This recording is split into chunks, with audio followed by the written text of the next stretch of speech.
I imagine that you then wholeheartedly believe that monogamy is the way God wants us to live. Is it even with like sex should only be within the marriage? I wouldn't formulate it in the exact same way as you say. I would say that marriage and the love between a man and a woman is an icon of the relationship between God and man.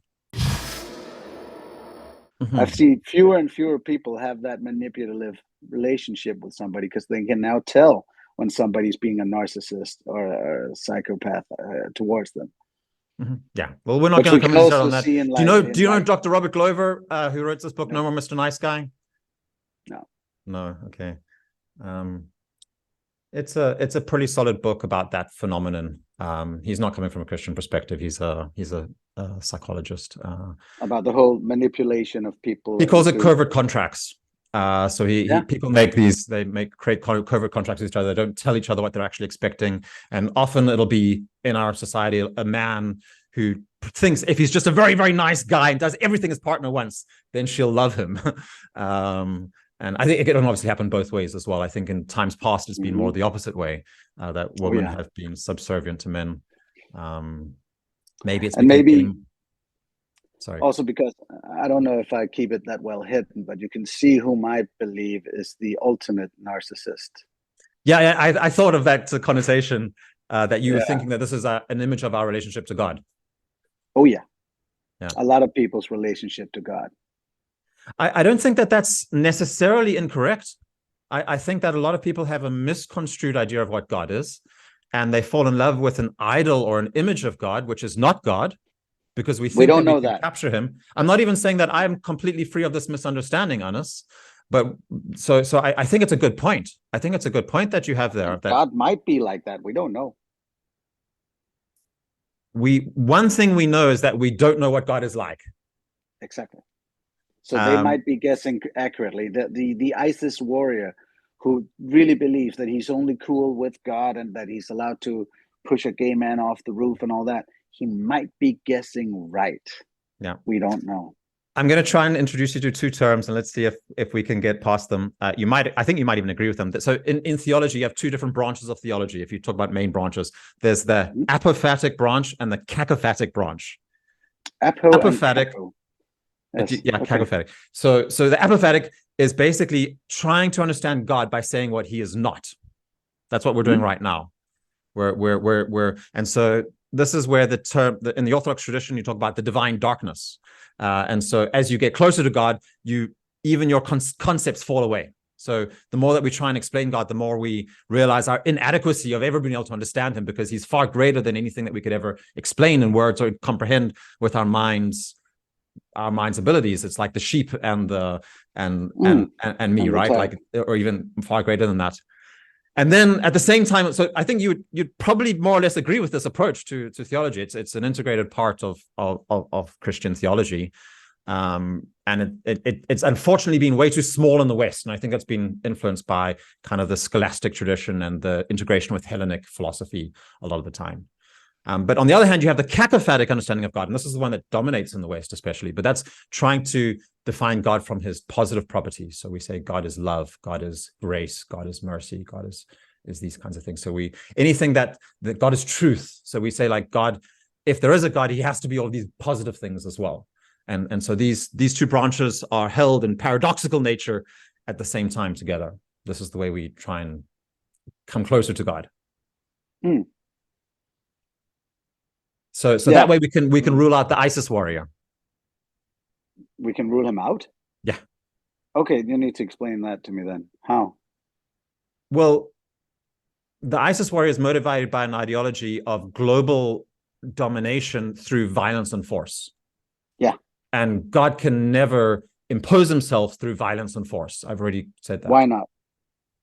Because then he would take away our free will. And? God created man with free will. He created him as we are created in God's image and his likeness. So that's the foundational thing about human beings in the biblical account, is that we're created in the image and likeness of God. That's not what you know. How do you know that God created us with free will in his image? How do you know?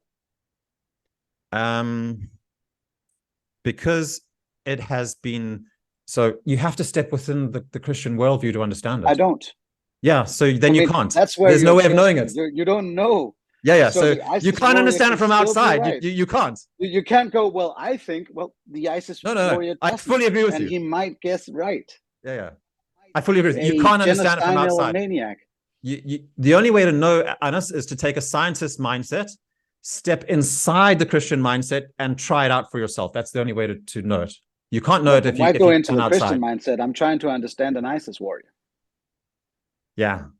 I mean, so I think that a lot of these, actually, Paul, what you just did, you're trying to understand the ISIS warrior, and then you go into your Christian mindset. No.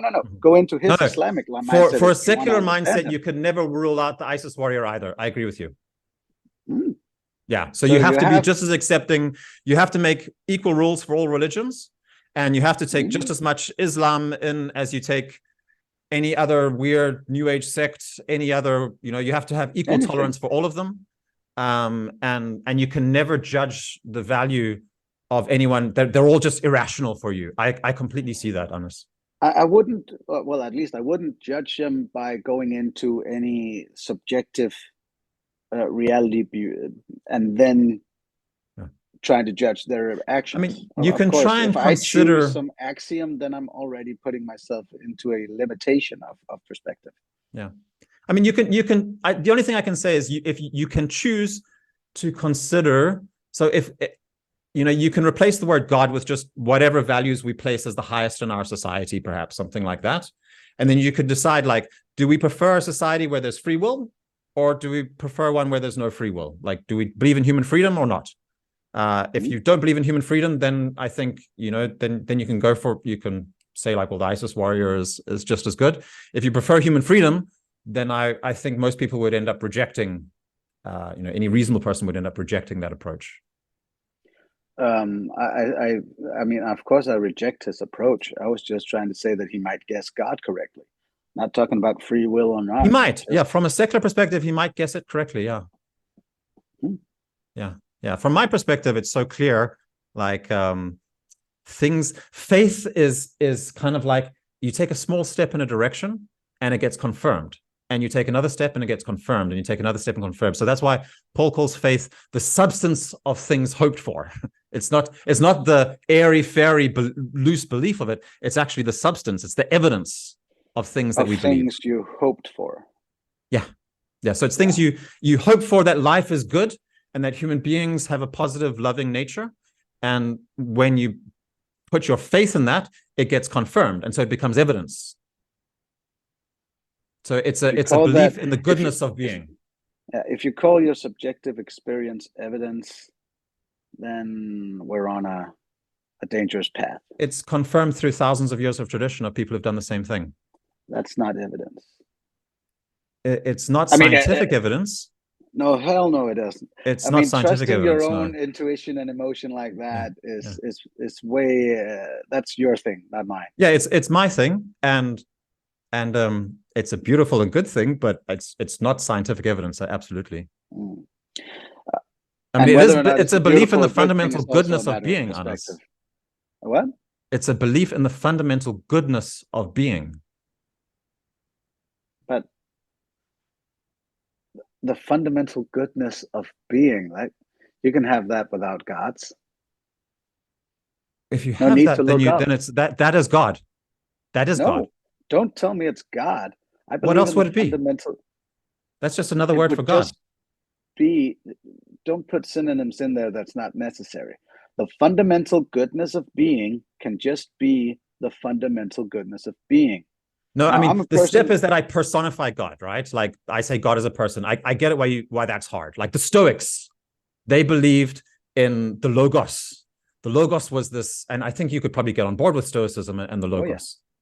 So Christian philosophers adopted fully Stoic philosophy. They just called the Logos a person, Christ. But the belief in the Logos is exactly the same. And the Logos, if you read Stoic philosophy, not the modern stuff, but the old stuff, it's indistinguishable from the Logos. It's like the Force in Star Wars, right?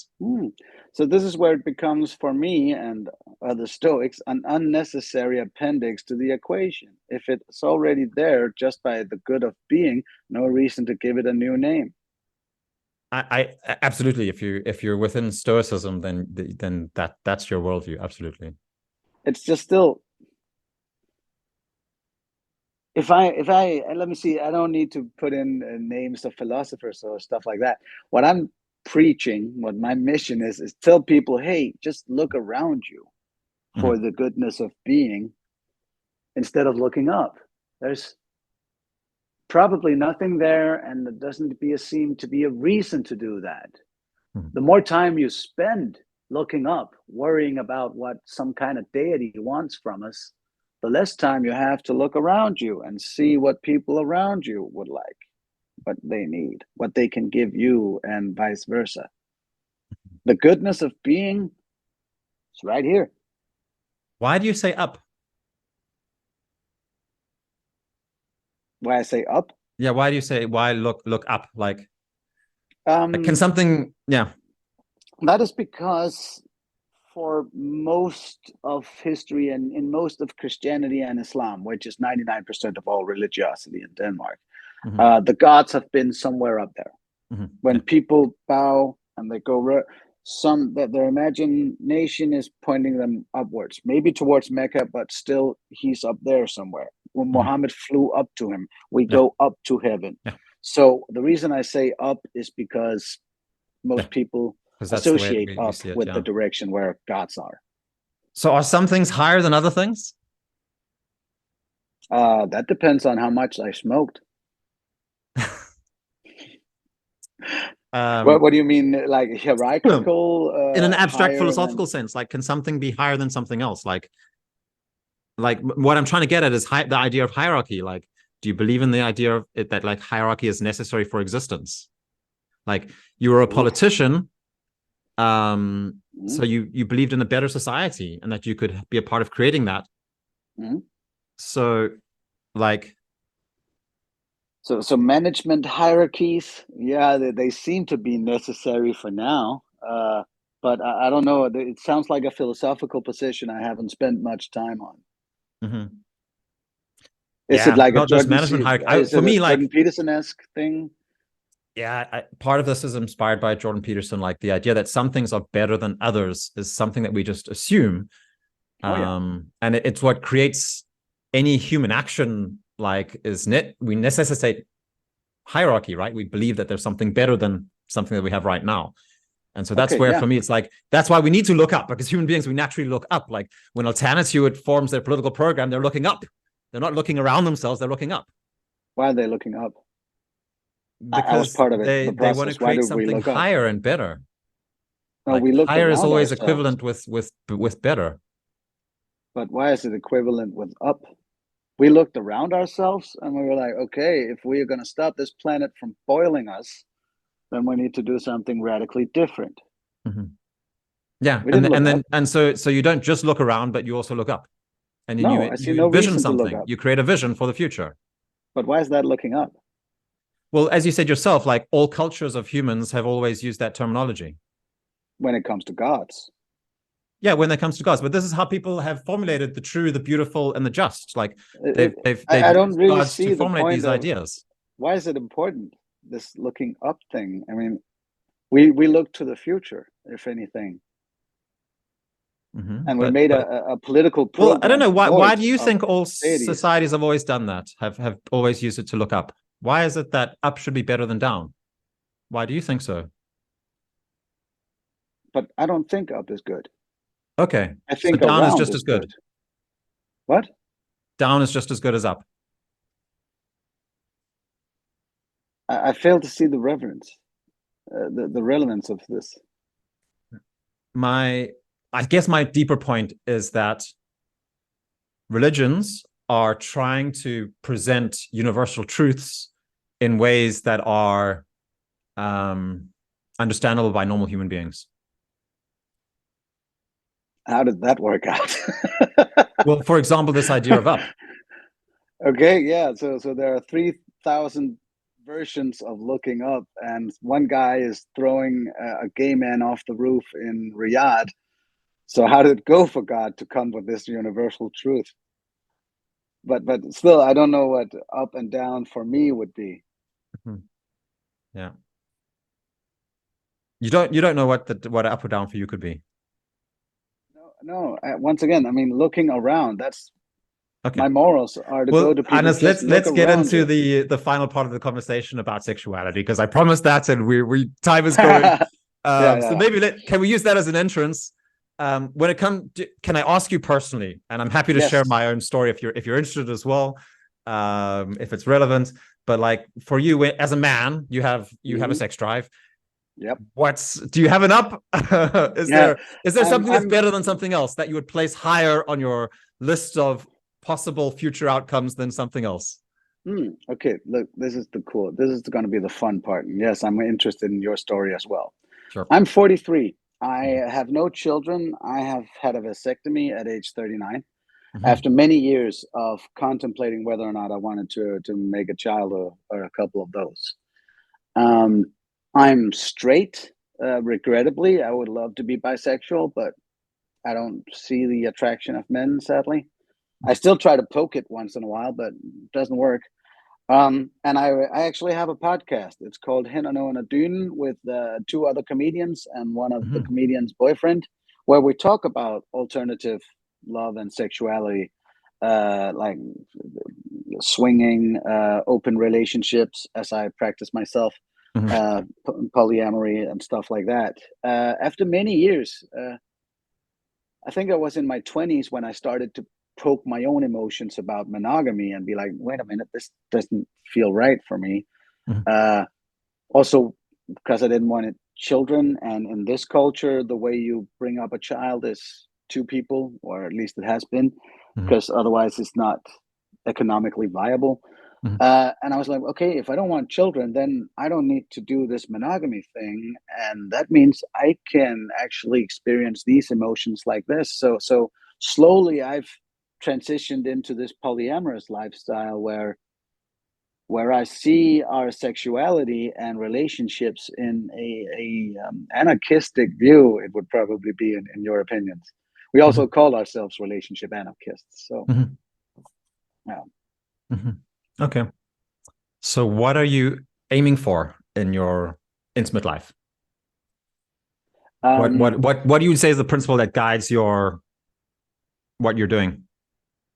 Relationship anarchy. That any relationship I have should be synergic, that it should benefit both me and the other person, and that we should live as well as we can in accordance with our nature and the environment that we live in. And is how long term does it have to benefit you for? Does it just have to be beneficial right now, or for a week, or for a month, or for the rest of your life? Like, does that matter? We don't know. I mean, don't know. Like currently, I'm seeing a few women, and maybe I'll be 90 years old holding one of them or both of or maybe all of them in my hand, or maybe it'll be over next month. That's the thing about the anarchistic way. It's like we're not going to force anything here, and some of them are about deep conversations, others are merely sexual, others are about comedy or something like that. I think the first experience I had was my first open relationship was with a woman who loved musicals. And I was like, you know what? You should find somebody who wants to go to musicals with you, because I'm not it. I was like, why force that upon me? And why should she watch sports with me and stuff like that? It just started to make sense that let's make this relationship about the stuff we do well together, rather than force the stuff we don't do well into the relationship. And that, it seems like it can really provide a lot of depth when you don't force the issue, I feel. And a sense of freedom, I could imagine. Oh yeah. You mentioned earlier this pattern, though, of like that people have been entering into these relationships where there's some kind of manipulation happening based on infatuation. So is there a risk that you form relationships based on strong emotional reactions with other human beings, and when your only criteria is it should feel beneficial, that you take a bit of a short-term perspective on that, and that it can... I don't know, how long have you been doing this for, Hannes? Closing in on 10 years. 10 years. Okay. Okay, so you're saying the only factor is it beneficial? Now, No, that's these, no. I'm yeah, not. I'm maybe that's not the only factor, but it seemed like well, it is the I was only asking the main factor. factor. It is the only, well, factor, but it's a factor with a lot of subsequent factors. Mm-hmm. Like if I sit down with a woman and we, as I've done many times, and we go like, what is this doing for you? Does it have a backlash? Is there a downside to our relationship and Mm-hmm. stuff like that? Then you get all the factors into the equation, which leads to the result. Is this beneficial or not? Mm-hmm. Yeah. And therefore you can go in and say, okay, look, when this happens, I get sad, or when this happens, I la la. Then you can adjust the relationship because there's Mm-hmm. no clear cut formula. We can make our own rules. And What if it's what not is the beneficial, end goal, like maximizing pleasure and enjoyment and happiness? Is that the end goal? Would you say, like, yeah, what? it's a utilitarian end goal. Yeah. Okay. Mm-hmm. Quick timeout. Yeah. These just Yeah. warned me that they might run out of battery soon. Okay. Uh, Yeah. Do you have a hard stop at past? This is where it's just going to get interesting, I think. But we're just starting, so. Now, I was just going to say that I need to switch sound to this sound now, Okay. if it's okay. It sounds pretty similar. Okay, good. Yeah. Good. Okay. So you can carry on a little bit past the half. Oh yeah. This is fun. Okay, good. Okay. Yeah. So where were we? We're at my alternative view of love. Yeah. And maybe I should hear your story then, so we can take it from there. We could do my story. Remarkably similar, although more varied in some ways. I grew up in a conservative home with Christian parents. I fairly early rejected their faith, but I still held on to the model of relationship. So I married very young. Part of the reason for me marrying, probably the largest reason for me marrying, was to get a visa to live in Denmark. I was 20 years old. So I married a Danish woman, moved here, 21 years old. Our marriage lasted until our first child was 1.5 years old. Then the pressures and stresses of having a child hit us. And I wasn't mature enough to hold that or to grow in that situation, or even take responsibility for being a father. I was probably still, I was far too childish to do that well.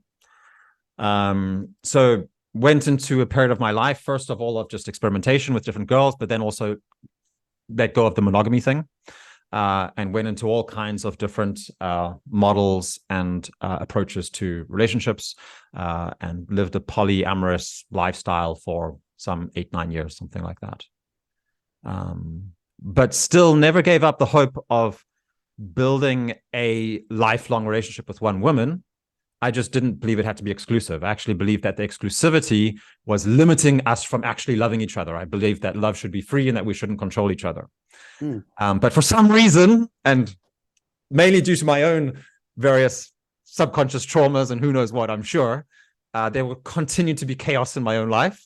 And these relationships, even though I felt like I was completely transparent and honest and open and truthful, then there were still just dramas. There was constant dramas in my life. A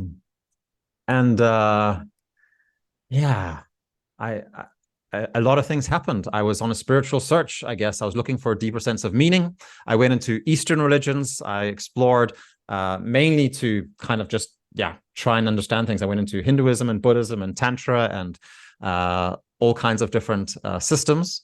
And slowly along that journey, Jesus Christ popped up a couple of times. And I was like, what? No, I don't believe in that stuff. That's rubbish. Because I was an atheist for all of my adult life until I was about 38 or something like that. I'm 42 today. Then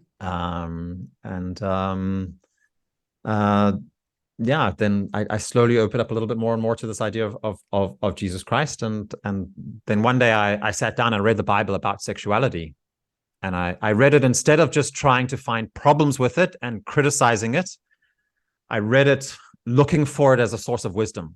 It was actually Jordan Peterson who said something along the lines, I'm just deeply triggered and challenged me. He said something like, the stories of the Bible are more than 10,000 years old. They're the oldest stories that we have as a human civilization.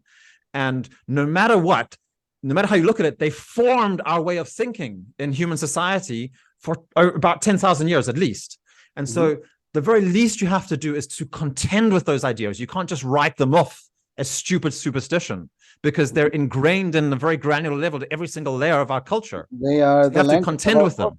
Of course, yeah. Yeah. So you have to contend with them. So I read the Bible with a respect that I hadn't had before. I read it, instead of looking at it for problems and holes, I read it looking for wisdom.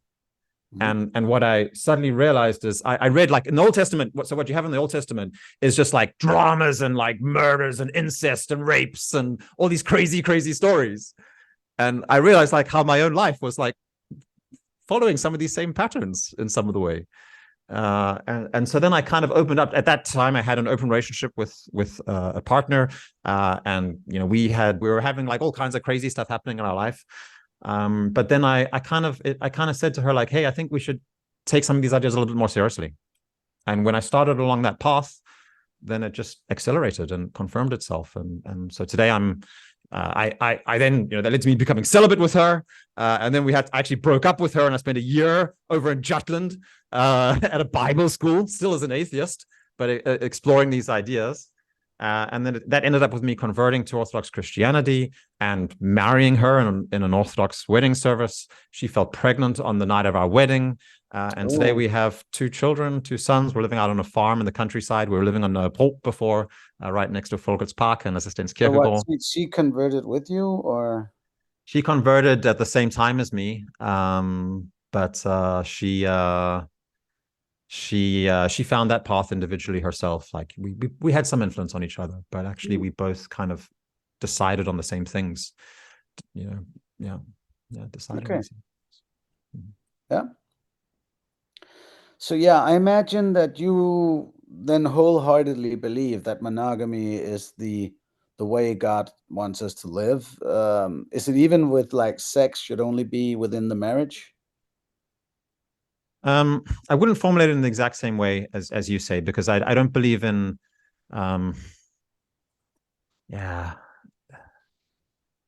would say that marriage and the love between a man and a woman is an icon of the relationship between God and man. And so there's this pattern of being which is driven by Christianity is like super extreme when it comes to sexuality and relationships. So Christ even said these words. It's extremely radical, and I don't at all recommend this for non-Christians. But Christ said, if you just look at a woman with lust in your heart, then you've already committed adultery with her. And so this idea is that all of your sexual energy gets directed towards one woman, and that drives intimacy between the two of you. And it means you have to face all of the difficulties of having to relate with another human being. And then you put that energy into your children. And that intimacy and love gets invested into your children. And that's what creates the next generation. That's the Christian. So if you have a child with someone where you don't do that, you don't have the same love for the kid? Or in the Christian model, then the optimal way to do it is in a fully committed, fully exclusive but then again, Christian marriage. It might be one of the false prophets who said that. In my worldview where I'm standing within, which you don't share, there's no doubt in my mind. And I can see the transformation from my life beforehand.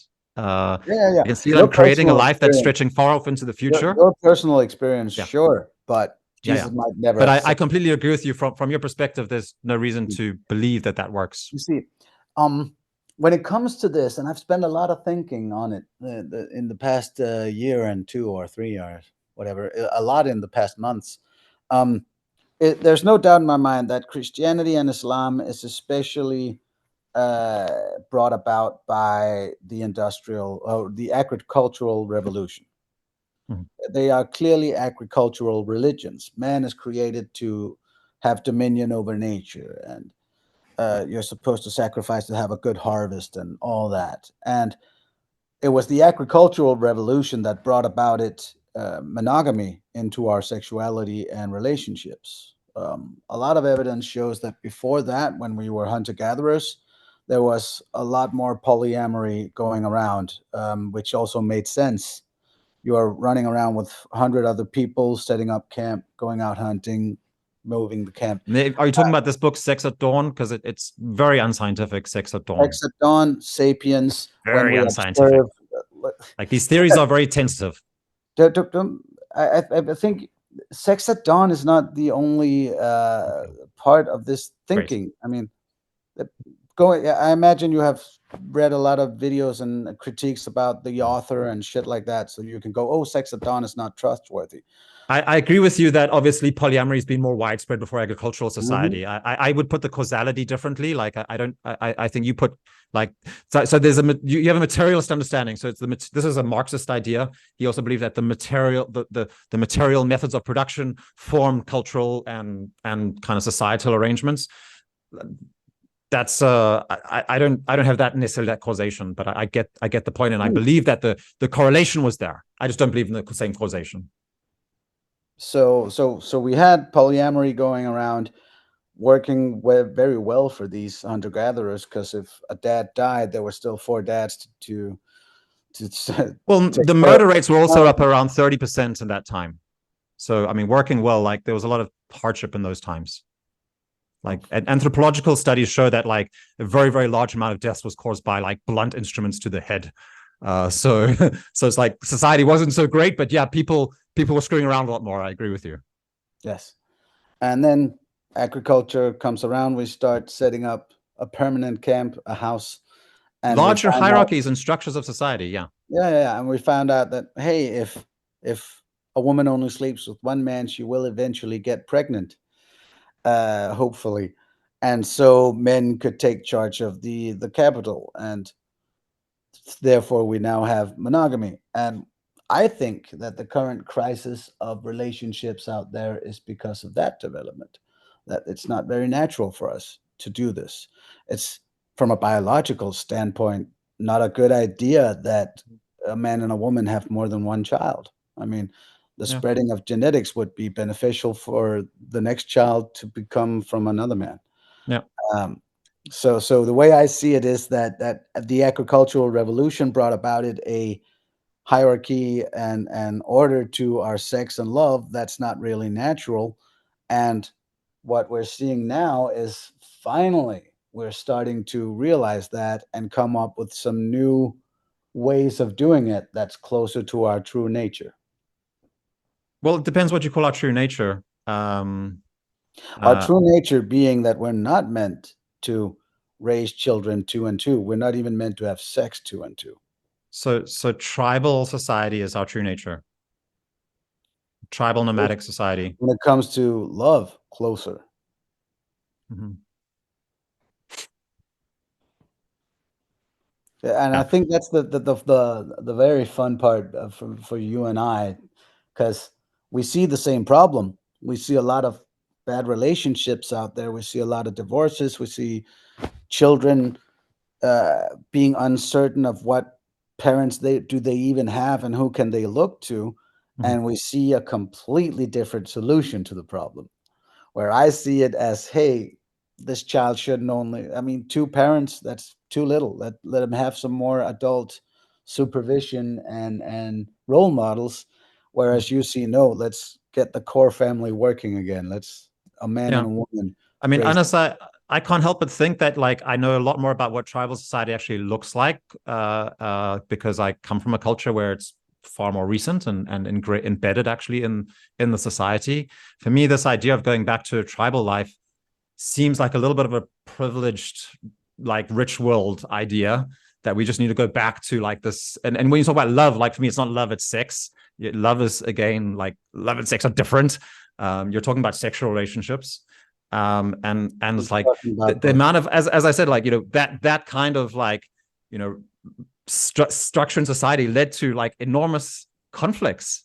Sex and power are incredibly closely tied together. You know, if you look at like the world of chimps, then like, you know, like often a new alpha chimp will take over the troop. He'll just murder all the children of the previous alpha male so that he can then impregnate all the women with his own children. Does that association help understand what I'm saying? Well, you're advocating a return to tribal dynamics when it comes to sexuality. And you'd call it anarchy. Like anarchy. So does the association to a chimp performing incicide helpful to understanding what I'm saying? It seems like you're putting an association fallacy into this, that I want to return to tribal culture in many ways.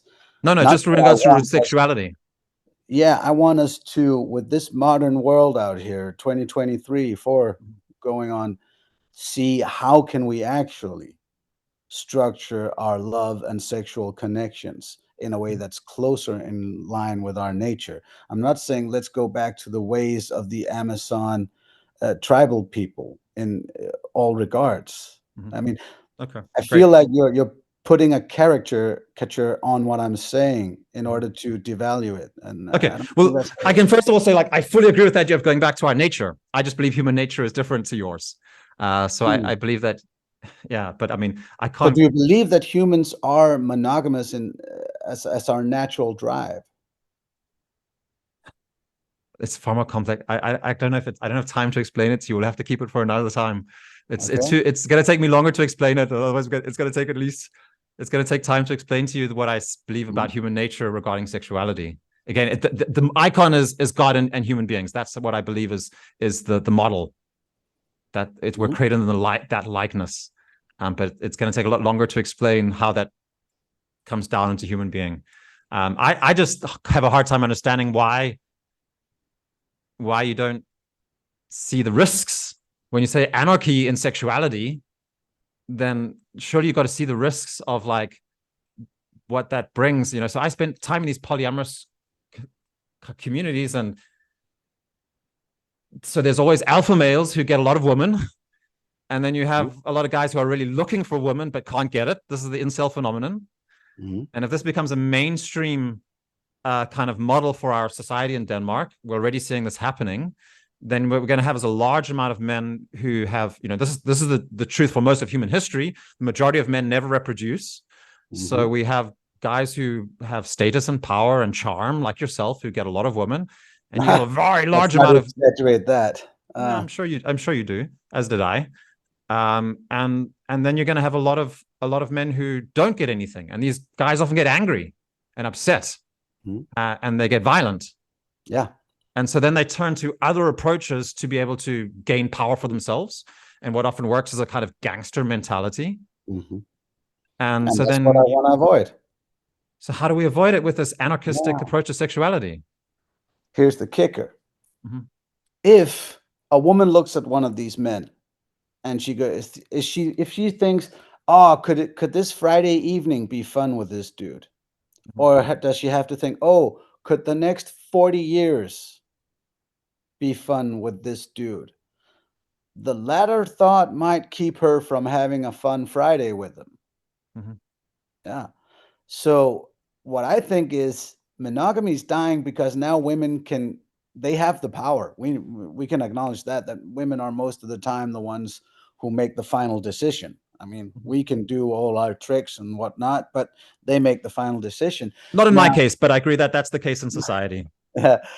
If she can feel safe that, hey, I can start with a fun Friday with this guy, I don't have to commit myself to more than that, then she can have a fun Friday. And yeah, she might still desire the 6'4" guy with the large bank account and the charming teeth, and prefer to have offspring with him. But if it's not dangerous for her to have more men, if it's not dangerous to experiment and all that, there'll be more sex, more affection, more love going around, which in general should lead to fewer incels. I mean, it's also what, of course, tribal communities, even the women who knew when they were ovulating and who knew which man they wanted to be the father of the child, still had the common sense to sleep with some other dudes, because then they felt a social obligation to help upbring the child. I believe that we can instill a culture in which women can feel safe in their promiscuity and their desires, and which will then lead to satisfying sexual lives and satisfying relationships between men and women for all of us. If we insist on monogamy, then women will have to do that status calculation before they choose the one guy for the next 40 years. And they have to find that charming one that their friends are going to be envious about, and who's going to be their lover and best friend, and all those things that you have to say in your wedding speech. That leads to losers. Mhm. I believe that polyamory will lead to fewer losers. And Mhm. I am also afraid that what happens if the incel community keeps growing. Mhm. Yeah. I mean, it's a long discussion.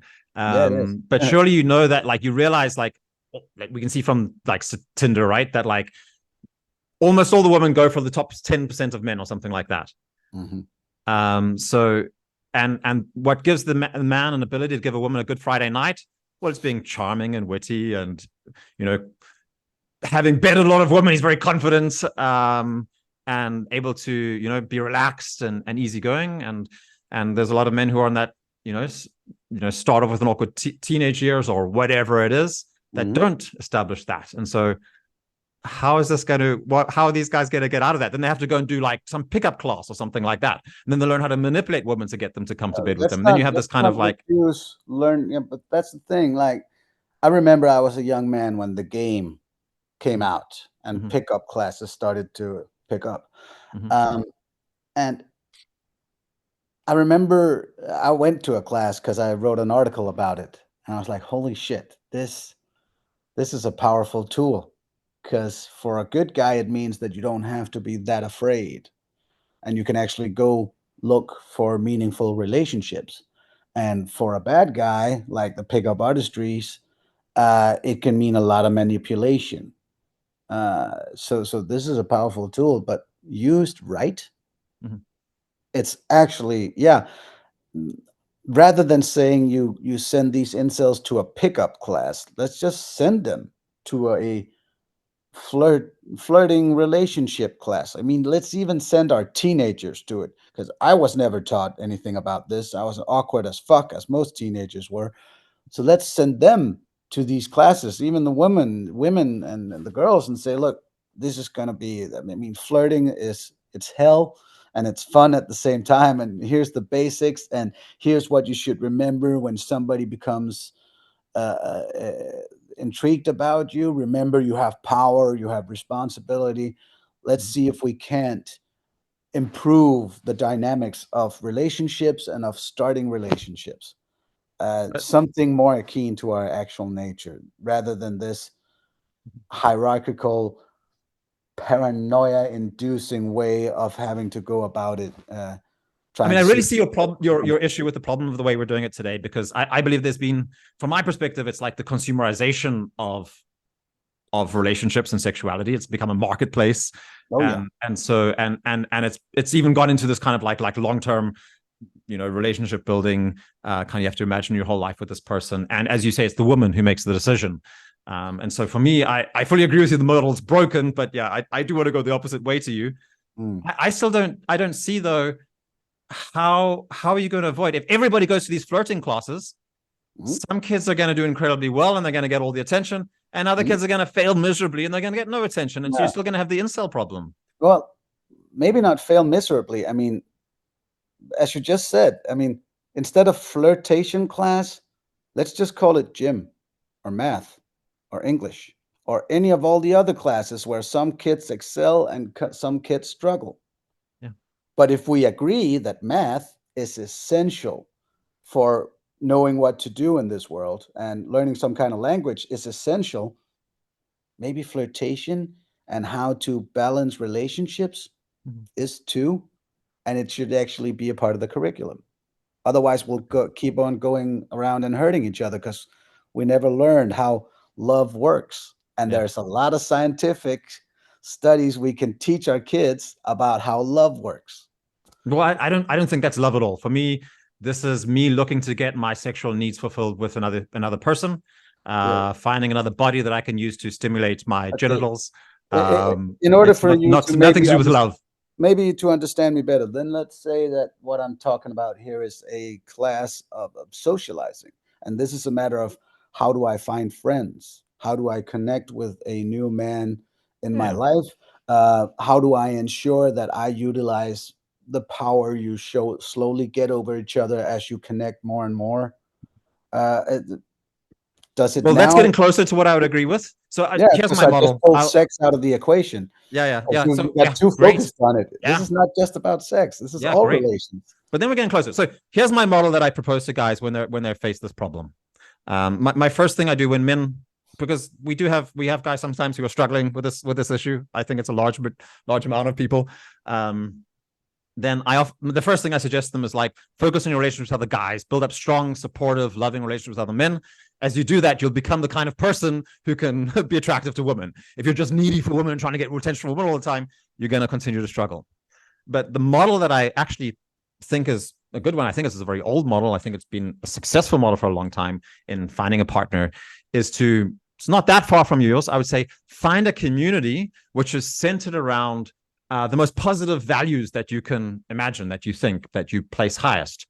For me, that would be a religious community, it would be Christianity, but it could be, your local football club, or it could be, the community center in your town where you are, whatever it is. Could be a chess or I don't know, whatever, a choir. But work hard to contribute value to that community and build it up and to strengthen it. And if you do that, then what you'll find is that women see you as this guy who's working to support the values and the growth and the positive expansion of the most positive values of the community which they're a part of. And those women will be naturally attracted to you. And so you'll be able to pick which one you want. And then you avoid the situation where men are having to be needy and do whatever it is. Which one I want? Choose the woman that will support you in your goal of supporting this community and building this community to a greater degree. Because that becomes central to your life mission. It sounds wonderful until you have to limit yourself to one relationship with the other gender. Well, the problem is if you take 10 of them, then the other 9 guys who are also in this community and are doing just a little bit worse than you, they won't be left with anybody. Well, but because the women are limited to one man? Women are far more likely to be monogamous, yeah. Like, or to focus their attention on one guy. There's a much lower propensity towards promiscuity amongst women than there is amongst men. Just look at homosexuals, gays and lesbians as a good example of that. Statistics. Yeah, see, that is where I would say it's a cultural thing. Because, I mean, she's taught as well that find one guy. And also, you don't think that 100,000 years of evolution and the fact that women have a baby that grows inside of them has influenced the way that they choose a partner? But that's where Sex at Dawn and others are showing us something about our sexual evolution. That's where I'm saying we're not even meant to have sex 2 and 2. I mean, just the orgasm, where we're capable of achieving it, I mean, embarrassingly fast, thanks to millions of years of evolution, because that's the advantage if we want to procreate. And for women, it takes a little longer. Problem isn't that I came too soon. The problem is my friends didn't come by. I mean, it made sense back then as well as now. If you have a woman who wants to get pregnant, if she has sex with 5 guys a night, because then 5 guys are going to feel some sort of commitment to that child. And if she can live in a world where that's okay, where that's even respected, and she can feel safe doing that, or maybe just one guy each night, then all the guys at church are going to get laid and all the women at church are going to get laid and feel safe in that relationship. Are you a part of a community that practices this? No. Okay. I have been. Mm-hmm. I've seen the way it works. You've seen one version of how it worked. I've seen one version of how it works. That's correct. But I know of several. I know I've seen at least 3 or 4 versions of how it works. At least 3 or 4. Mm-hmm. And I've had connections and experiences with 10 or 15. Yeah, tell me about it. What are the downsides? We're getting on in time. My conclusion. I'll give you my conclusion. Yeah. Is that there's a fundamental misunderstanding of human nature, and I think particularly it's an an idea that jealousy always needs to be transcended. That's, I think, the fundamental misunderstanding. Help me out. Jealousy is the idea is often something like that. Jealousy is a reflection of a either traumatic kind of human connection lack, or a need to try and control reality in a dysfunctional way. That's the assumption often in these communities. And so any feeling of jealousy that you have, you need to be able to work with yourself in order to let it go. Oh, that's kind of funny. I mean, I did a radio show some years ago and about the legacy of the hippies. And the first program actually in the series was about free love. And I had this woman who was a part of Sexuality back in the day. Well, no, wait, she was just in a collective and was a hippie back in the day and slept around with everybody in the collective. And then I had this woman, Sarah Skorp, who's written about modern day polyamory. I know Sarah well. Yeah. Okay. And when the old hippie lady, she was like, well, jealousy, that was your problem, as she put it. Like, if you felt jealousy, go to your room, fix it. And Sarah's eyes went like this. What the hell were you doing? And the old woman was like, yeah, that was a mistake. Rather than just acknowledging jealousy as this. Yeah, it sounded like you said that you framed it very negatively and that it was a personal problem, rather than, hey, look, I'm feeling jealousy because I'm attached to you and you and you, and I can see you feel joy and love towards these other people. As I've said in the podcast, I do a lot of time that jealousy has an element of compliment in it. Like, there's a guy, you like him, I can understand it. That's a compliment. I can afford to pay him. At the same time that I can clearly feel that in the back of my head, there's some part of my reptile brain that wants to beat the shit out of him and scream. And I guess that's also a part of the cuckold experience. That, yeah, I think our current view of jealousy is also very affected by culture and epigenetics, and it's going to take some generations to find maybe a more natural state of it. And I think that these experiments with these cultures are by far not over, and I hope that the opening mistakes aren't going to deter too many people away from it. Great. I can say, honest, try and go visit a country which hasn't practiced monogamy for a long time. South Africa is one of them. And go see how sexual relationships are there. 45% of men in South Africa think that rape can be okay sometimes. I actually went to a She Decides conference in South Africa when I was a parliament member in Denmark, where I also heard those terrible statistics. Yeah. Like, I think it was half of all women in South Africa lose their virginity by rape. I haven't heard that one, but it sounds possible. Maybe it was some rural areas where the stats were that grim. And I remember making a joke about, oh my God, then we have worse stats than mallards. And not many people around me felt that was more brutal than funny. Okay.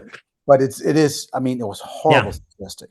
Okay, I want to understand more how you're integrating this idea of sexual anarchy in the same idea that you're kind of seeing the problems with a tribal sexuality as well.